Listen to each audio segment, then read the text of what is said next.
Welcome to this week's vlog. We're going to show you how wine is made. We're going to reduce 18 months work into 20 minutes.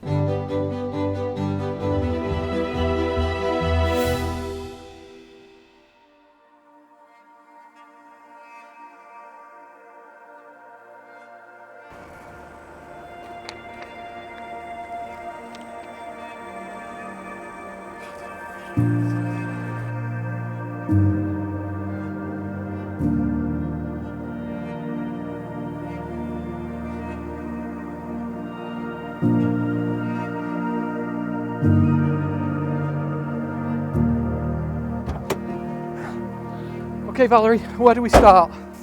There's nothing more. Nothing? Oh. There's nothing anymore here. Oh, okay. Well, I found one.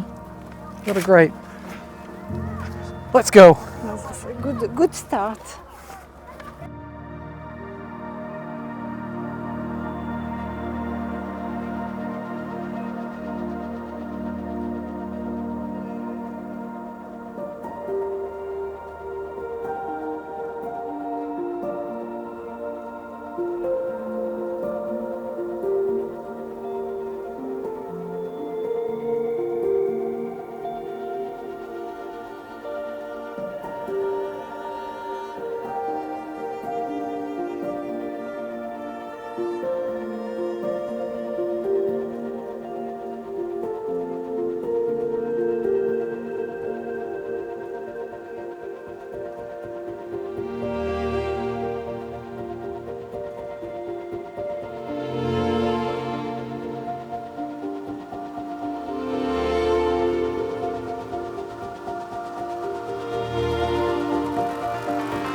Why have I been chopped off this job, Anna?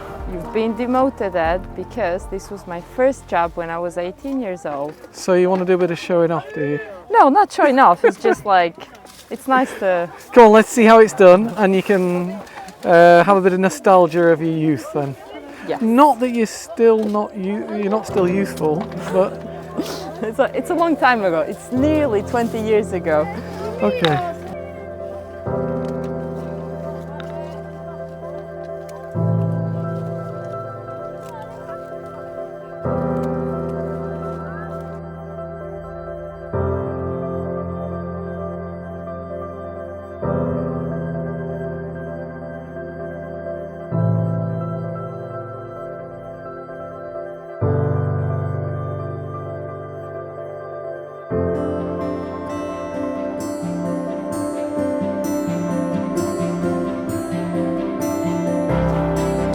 Valerie, je prends ça pour chauffage.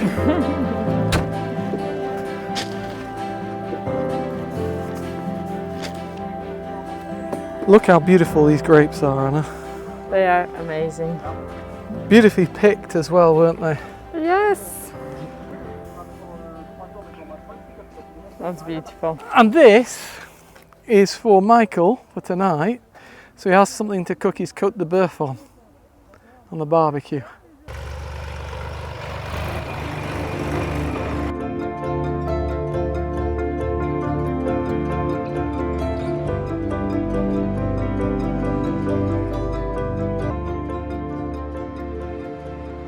So the wine process starts when the vines are just about to start growing, and that is the pruning. So you have simple or double. Simple is with one little stub coming off the plant, and double is with two stubs.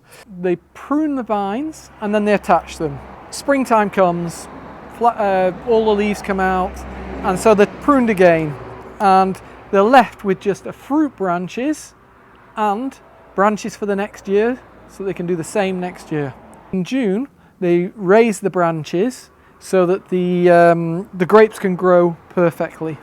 Come July, it's the vendange verte if it's needed. So vendange verte is when you've got too many grapes on the plant, and you need to get rid of some of those grapes because you want to lower the quantity of grapes to have a better quality of grape. Sometimes that's necessary, sometimes that's not. Again, in July, they take some leaves out so that again there is enough space for the grapes to grow, and also the plant doesn't have to take care of those leaves, it can take care more of the grapes. Throughout the summer, the viticultor, he or she, needs to just keep treating the vines especially if there's rain coming, they have to go out and spray. You always know if there's rain coming in Bordeaux because every viticultor and his dog or her dog are out there spraying the vines so that there's no mold that's created. All of that is quite almost boring. Let's go have a look at bringing the grapes in. Michael! Yeah. Hello, Mr. Edward. Je t'ai ramassé un peu Oh, de... c'est gentil. C'était quoi? C'était du... Des merlots. Merlot. I Magnifique knew that. merlot, this year. And also, I bought you some wood so you can do yourself a Côte de Bœuf tonight. Oh, cool. It's you, the chef, No, tonight? No? Valerie. Okay. Valerie? Oh, I think it will be... I put it over there because I know how clean your shea has to stay. Mm-hmm. Let's put it outside. Okay, Okay. so, Let's be concentrated. yes, no messing. I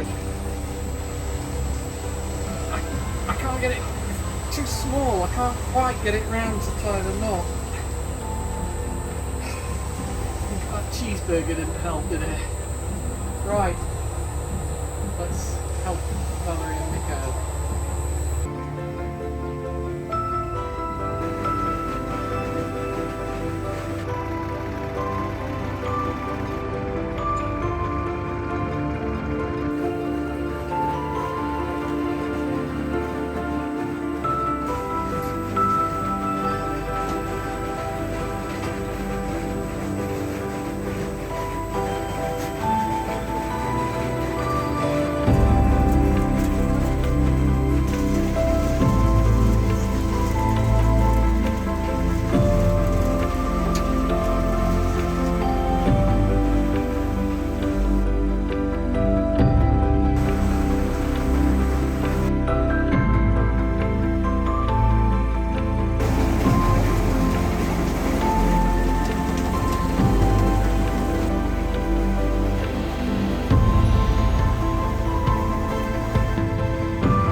So those grapes that we've just been treating, making sure that there was no leaves or old grapes, it's coming down this tube here and being pumped into one of these cuves. Let's go have a look.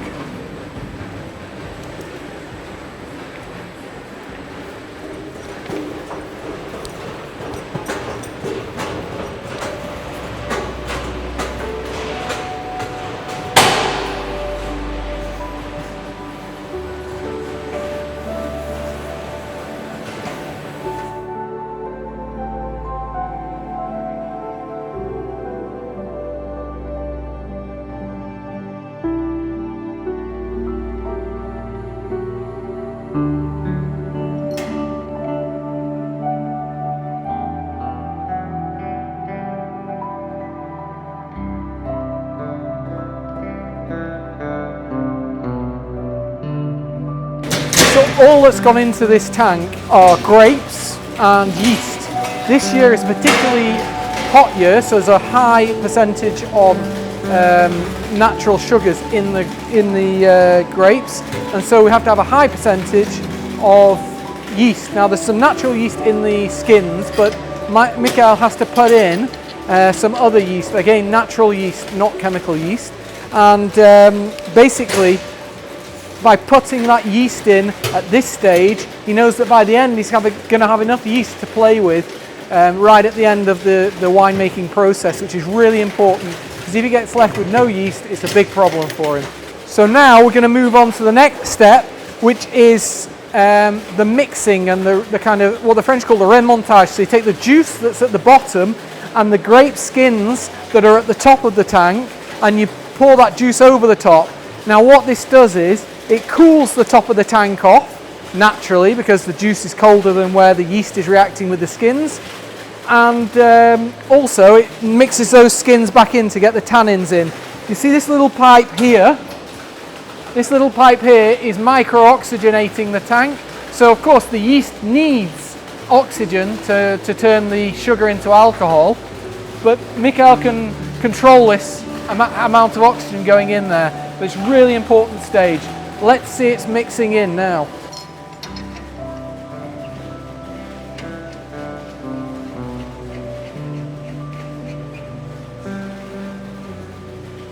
Ok. Bouge pas.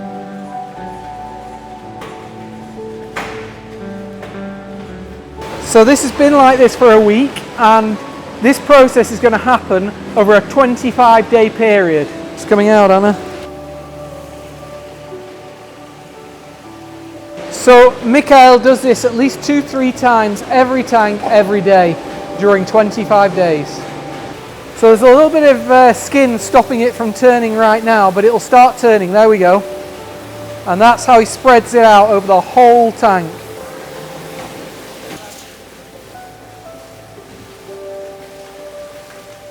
So quite an industrial process going on, but it's a beautiful industrial process. So Michael just kind of let me in on a little secret. He wasn't going to tell us, but I pushed him into it. So this is like, imagine like an Italian cafetiere or a French cafetiere. It pushes the grapes down as well. So that kind of almost, it's not a crust, but it looks like a crust. You can push it right down as well. Hydraulic pigeage, they call it. So he does that once a day too.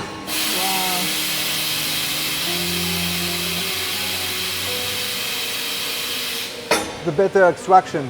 So Mickael is always working with the doors open, because the CO2 coming off the top of these tanks is heavier than oxygen. So if you close the doors, before you know it, the whole room fills with CO2. Unfortunately, there's been a few accidents where people have lost their lives due to that in Bordeaux. But now everybody knows to keep the doors open and keep a good ventilation the whole time. To get the fermentation right, Mickael is actually controlling the temperatures as well, just to slow it down sometimes, or maybe to speed it up. He wants it at the right temperature every time. And these bits of kit are really, really expensive, but it makes the difference between a €5 bottle of Blanc and a 40-50 euro top wine. So the wine has to be thermoregulated.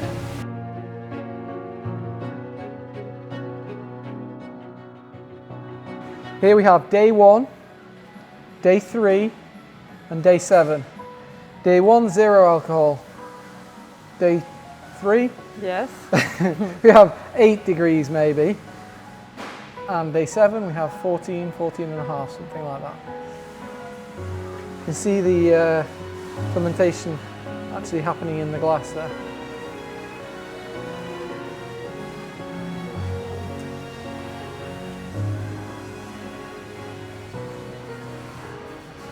Next stage is in 25 days, so I'm going to have a costume change and I'll be back in 25 days. I thought my work was finished the other day. I was ready to come back in 25 days' time. Mickael's got me to come and do some work with him. Wait, manual labour?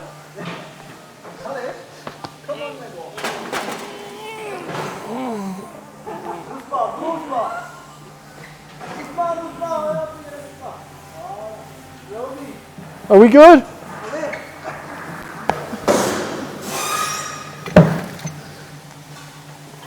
Doucement, doucement.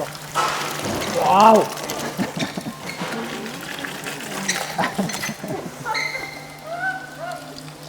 Mes pantalons! Merci Edouard. Oh, Mickael!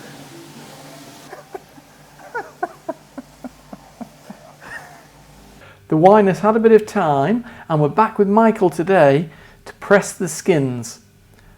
Also, it's a bit of an interesting day because they're doing a mise en bouteille as well. So we're going to get from pressing the skins through to putting it in the bottle. Sounds good, Ed. Let's go. So you can see here, Michael's put the skins in this press, and you can see the press is coming down and it's squeezing out all of that excess juice that normally would be lost if you didn't press it. Now this juice is not going to be used with the other juice that's already been extracted from the tanks. This is a second class juice, so it's going to be used in a lower class wine. So we've got this really good quality wine, and one of the last few steps, which is a fairly long step to be fair, is the aging of the wine. How is it going to age? Some of it is aged in little oak barrels. Here they're just brand new oak barrels. They don't use any kind of 2 or 3 year old oak barrels. And some of it is then put in bigger oak barrels over here. And then other wine is just kept in the tank. And it's a really important part of the process. Even if it's only in a tank, it just needs time. The wine needs time to kind of mature and to age. And so, yeah, this is the next step. It has its place to age. There is a slight problem on the barrels, and that is that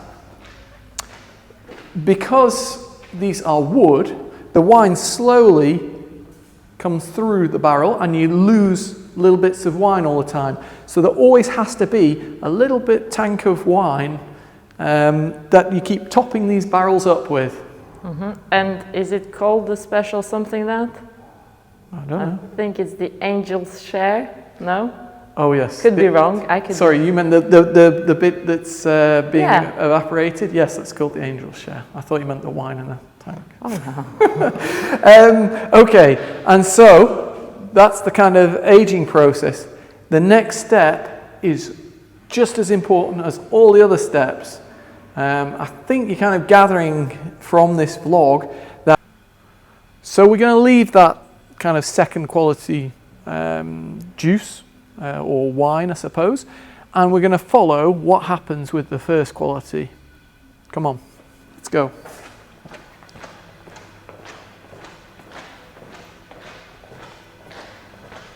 Okay. On the trajectory of its life. But not all the Merlot and not all the Cab is possible to age in the new oak, because we must have lot of concentration on the Merlot and the Cab to support the new oak.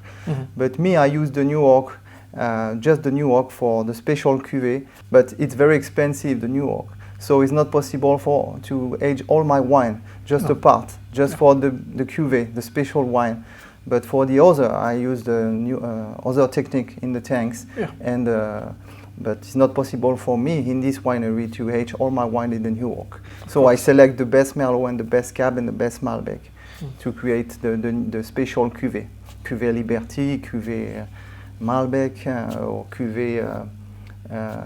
The future cuvée, it's Mon Bouquet. It's a selection of the 5 grapes we produce in the winery. So it's the new experience for me, and for Goujon also.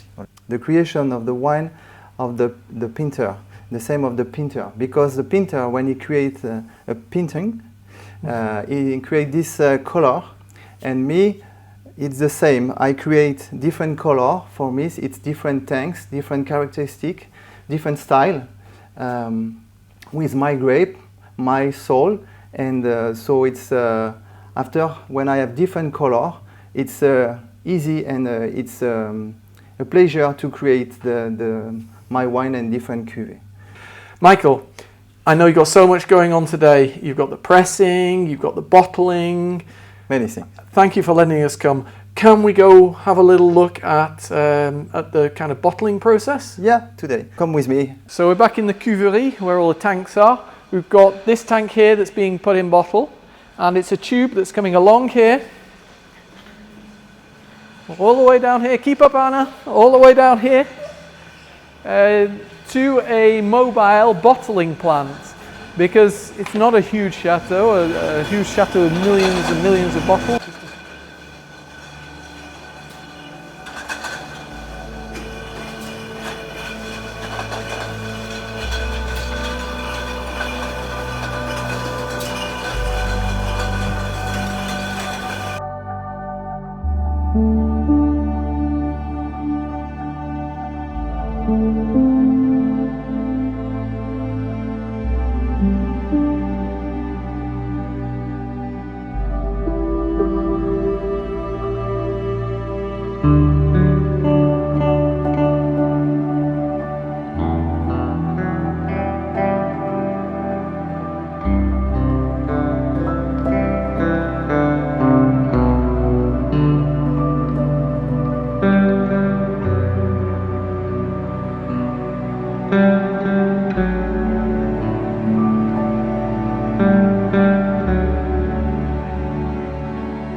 So it is kind of what it says it is. Basically the wine gets put in a bottle and a cork gets put in the top.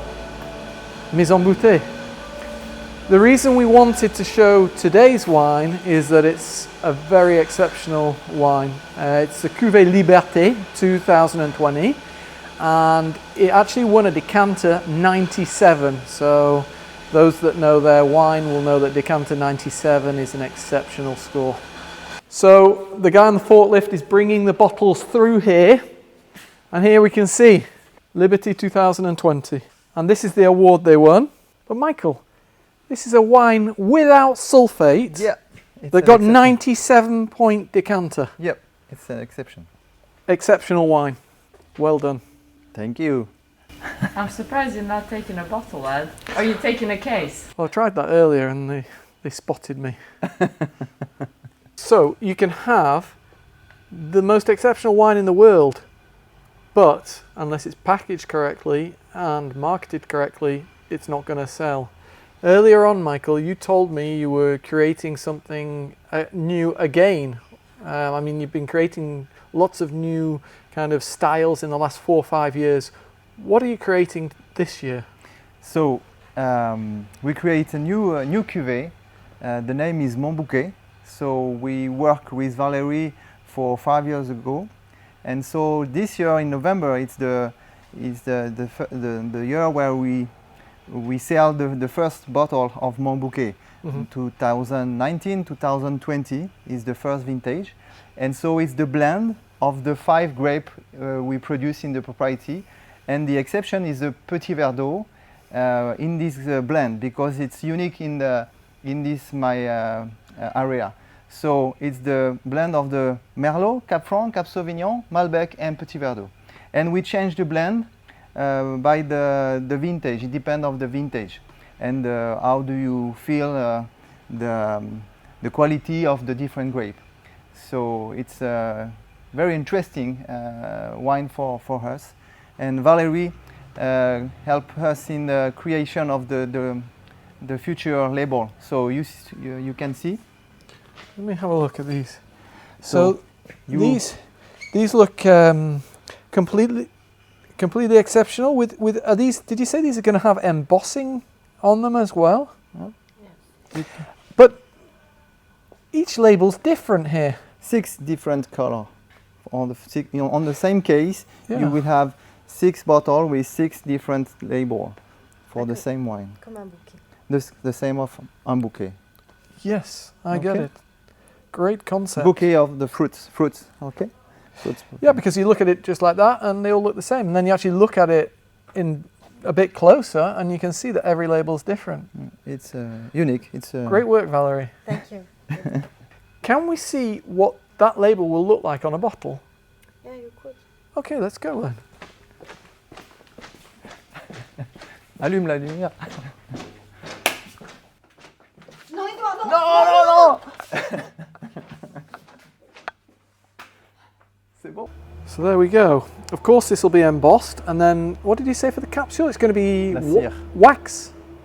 Wow, it's going to be a wax capsule as well. Beautiful. And it looks really nice. Well, Michael, Valerie, thank you so much for showing us the whole wine process here at Haut Goujon. It was really interesting, and yeah, thank you for taking the time. It was pleasure, my friend. Merci.